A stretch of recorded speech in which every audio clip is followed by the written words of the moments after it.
Comment faire pour rester zen dans une situation où mon enfant est en pleine crise de colère? J'ai tout essayé mais je n'arrive pas à me contrôler. Et je m'emporte en même temps que lui et je me retrouve dans la même situation ou le même sentiment de colère et de stress. Hello tout le monde, bienvenue sur votre espace Vicence. Je suis Lydia, votre coach et formatrice en parentalité et développement personnel. Aujourd'hui, nous allons voir 3 outils qui vont nous permettre de gérer notre stress ou d'être plus zen face aux situations où notre enfant passe par une tempête émotionnelle. Alors, le premier outil que je vous partage, c'est face à ce genre de situation, c'est de pratiquer la cohérence cardiaque. Je vous en ai déjà parlé, j'ai déjà fait une vidéo par rapport à ça et je vais vous mettre le lien sous la vidéo pour que vous puissiez voir. Alors, c'est quoi la cohérence cardiaque? C'est une technique de respiration toute simple qui n'est pas aussi facile à faire au début, certes, parce qu'en fait, il faut savoir qu'on ne sait pas réellement respirer de façon consciente et avec un certain rythme.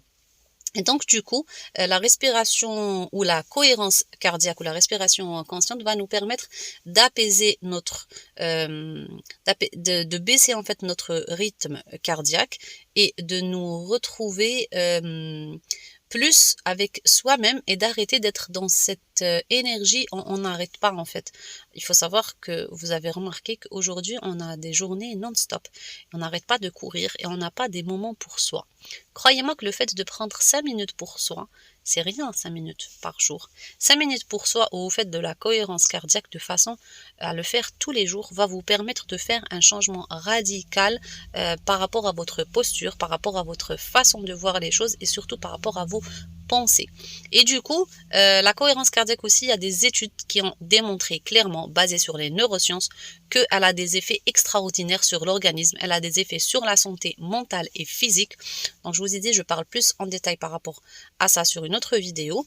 Et croyez-moi que le fait de prendre un moment pour soi tous les jours pour respirer 5 minutes, normalement il est conseillé de la faire 3 fois par jour. Mais si vous le faites au moins 1 fois par jour tous les matins, vous allez voir un changement radical. Faites-le au moins pendant 21 jours, vous allez déjà voir le début du résultat. Donc la première chose, c'est vraiment respirer. Et quand vous êtes aussi dans une situation où votre enfant est en plein colère, aussi prendre le réflexe de respirer parce qu'à partir du moment qu'on a habitué notre organisme, notre corps et notre cerveau à le faire tous les jours, quand on est en face de cette situation, on respire et croyez-moi, ça marche.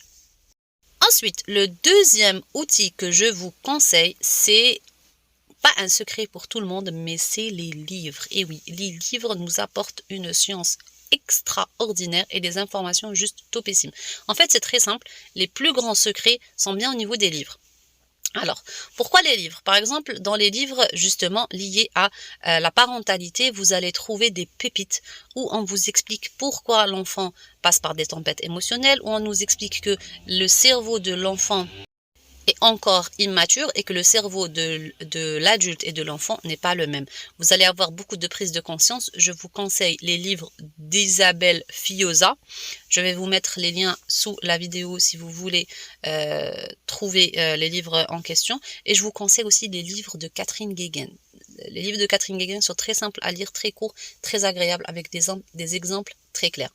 Il y a aussi pas mal d'autres livres, mais je vous conseille ces 2 principaux auteurs qui sont spécialisés en la matière et croyez-moi que vous allez trouver des pépites dans ça. Et le fait de comprendre justement pourquoi notre enfant réagit comme ça, qu'il ne le fait pas exprès et ce n'est pas contre nous, que c'est son cerveau qui est immature et que tous les enfants passent par là et que tous les parents passent par là, ça nous permet déjà de prendre du recul et de mieux gérer justement cette situation quand elles arrivent. Si vous n'avez pas le temps de lire ces livres, vous pouvez soit trouver toutes ces informations sur ma chaîne Vicence où j'essaie de simplifier les choses et de donner un maximum d'outils et d'informations par rapport à ça. Vous pouvez les écouter, donc quand vous les avez remarqué, c'est sous forme de podcast, on peut les écouter soit en voiture ou quand on est en train de cuisiner ou de faire une lessive ou autre.